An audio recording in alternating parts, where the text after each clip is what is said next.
Students, welcome to Om study point online classes. तो student, आज हम बहुत ही बेसिक सा टॉपिक पढ़ने वाले हैं इंग्लिश ग्रामर का, जिस टॉपिक का नाम है सिंपल प्रेजेंट टेंस या प्रेजेंट इंडेफिनिट टेंस, जो कि हमारे टेंस का प्रेजेंट टेंस का फर्स्ट फॉर्म है। क्या है? Simple present tense and present indefinite tense, दोनों नेम सेम है। तो इसका जो रूल होता है वो होता है सब्जेक्ट प्लस वर्ब। वर्ब जो होता है वो बेस फॉर्म में होता है। बेस फॉर्म क्या होता है, एक मिनट हम पहले वो समझेंगे। बेस फॉर्म होता है V1, जैसे कि हम लिख रहे इट, V1 हो गया, इसका हो गया एट, V2 एंड V3 हो गया इटेन।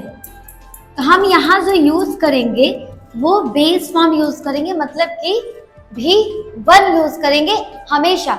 कभी भी वर्ब में कोई चेंजेस नहीं होगा। सिंपल प्रेजेंट टेंस हो या प्रेजेंट इंडेफिनिट टेंस हो, दोनों में हम सिर्फ और सिर्फ V1 का यूज करेंगे और उसके बाद जो हमारा ऑब्जेक्ट रहेगा उसको यूज करेंगे। ठीक है, तो इसका रूल क्या बना? सब्जेक्ट प्लस वर्ब का base form plus object. Next इसका एक और बहुत इंपॉर्टेंट चीज है, अगर ही, शी, इट या सिंगुलर नाउन रहेगा, सब्जेक्ट ही, सी, इट या सिंगुलर नाउन रहेगा, तो उसके वर्ब में हम एस या ईएस लगाते हैं। क्या लगाते हैं? एस या ईएस लगाते हैं। कब लगाते हैं? जब ही, सी, इट या सिंगुलर नाउन होता है, तब हम उसके वर्ब में एस या ईएस लगाते हैं।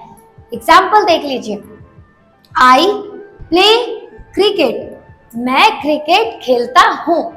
मतलब कि आप ये भी कह सकते हैं, अगर मैं हिंदी में समझाऊं तो, जिस वाक्य के अंत में ता है, ती है, तू है, ते है आता हो, उस वाक्य को हम सिंपल प्रेजेंट टेंस या प्रेजेंट इंडेफिनिट टेंस कहते हैं।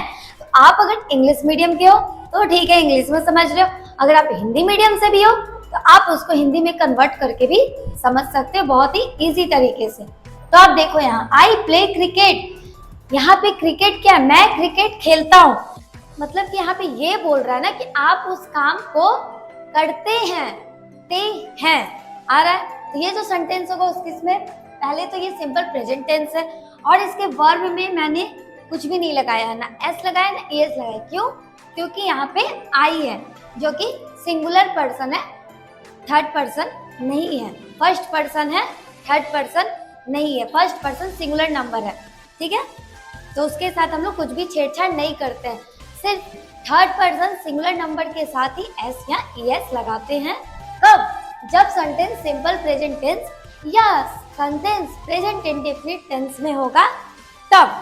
सिंपल प्रेजेंट टेंस का यूज हम डेली हैबिट्स, यूनिवर्सल ट्रूथ और जनरल फैक्ट्स बताने के लिए करते हैं। जैसे कि एग्जाम्पल में आप दूसरा एग्जाम्पल देखिए, ही रीड्स अ बुक, वह किताब पढ़ता है। पहले तो वाक्य के अंत में आ रहा है पढ़ता है, ता है, तो पहले ये प्रूफ हो जाता है कि ये सेंटेंस जो है वो प्रेजेंट सिंपल प्रेजेंट टेंस है। अब यहाँ देखिए, मैंने यहाँ रीड्स में एस लगाया है। क्यों? क्योंकि जो ही है वो क्या है? थर्ड पर्सन सिंगुलर नंबर ही है। तो हमने बताया था यहाँ पे कि अगर ही, सी, इट या सिंगुलर नाउन होगा तो उसके वर्ब में एस या ईएस लगाते हैं। देन यहाँ पे ही है तो हम रीड्स में क्या लगाए? S. He reads a book.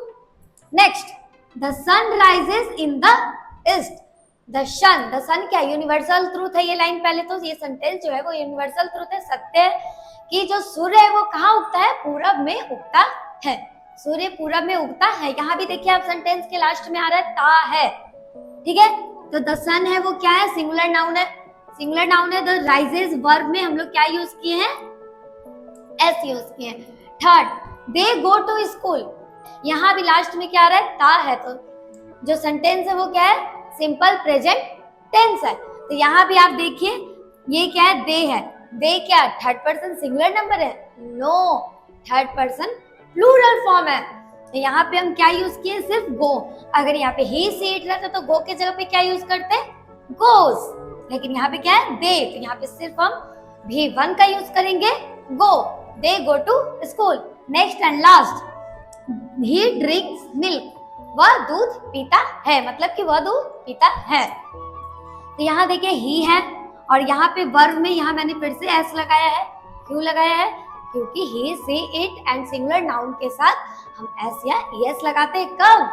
जब सेंटेंस सिंपल प्रेजेंट टेंस या प्रेजेंट इंडेफिनिट टेंस में होता है तब।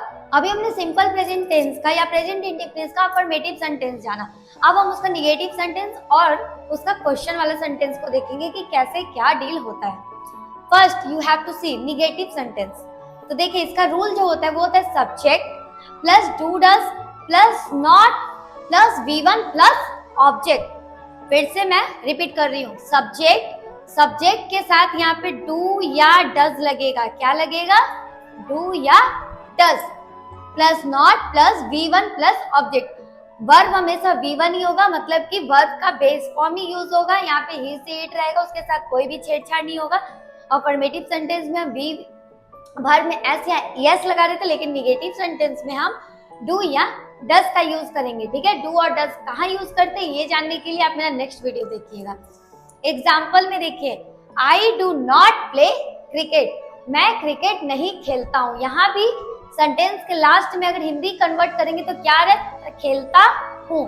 तो देखिए यहाँ पे आई के साथ क्या लगता है? डू, और I do not play cricket, मैं क्रिकेट नहीं खेलता हूँ। सी, ही, सी, इट और सिंगुलर नाउन के साथ डज का यूज होता है और बाकी सभी कर्ता के साथ डू का यूज होता है। तो यहाँ पे देखिए क्या है? सी, ये क्या है? Third person singular number. तो यहाँ पे डज का यूज किए मैंने। She does not read a book, वह किताब नहीं पढ़ती है। अब यहाँ पे हम देखेंगे क्वेश्चन वाले सेंटेंस को हम लोग कैसे बनाते हैं। तो ये देखिए इसका जो रूल होता है वो डू या डज को हम लोग पहले फ्रंट में आगे लिखते हैं। डू और डज को कहाँ लिखते हैं? आगे लिखते हैं। उसके बाद हम सब्जेक्ट का यूज करते हैं। फिर यहाँ भी हम वर्ब का बेस फॉर्म ही यूज करते हैं, मतलब V1, और फिर हम लोग जो ऑब्जेक्ट दिया रहेगा क्वेश्चन में उसको लिखेंगे। तो फिर से इसका रूल को रिपीट कर रहे हैं, डू या does plus subject plus verb का बेस फॉर्म प्लस ऑब्जेक्ट। अब देखिए इसका एग्जांपल। सबसे पहले हम लिखेंगे डू यू लाइक मैंगो, क्या तुमको आम पसंद है? डज ही प्ले क्रिकेट, क्या तुम क्रिकेट खेलते हो? तो ये देखिए निगेटिव बनाने के लिए हम डू या डज का प्रयोग करते हैं, डू या डज नॉट का प्रयोग करते हैं। इसी तरह से क्वेश्चन बनाने के लिए हम सेंटेंस की शुरुआत में डू या डज का प्रयोग करते हैं। दोनों में डिफरेंस क्या है? फिर से देखिए, निगेटिव बनाने के लिए हम डू या डज के बाद नॉट का यूज करते हैं, डू या डज के बाद नॉट का यूज करते हैं, और क्वेश्चन बनाने के लिए हम डू और डज को क्वेश्चन के रूप में पहले लिखते हैं, मतलब सेंटेंस के फर्स्ट में लिखते हैं। ठीक है।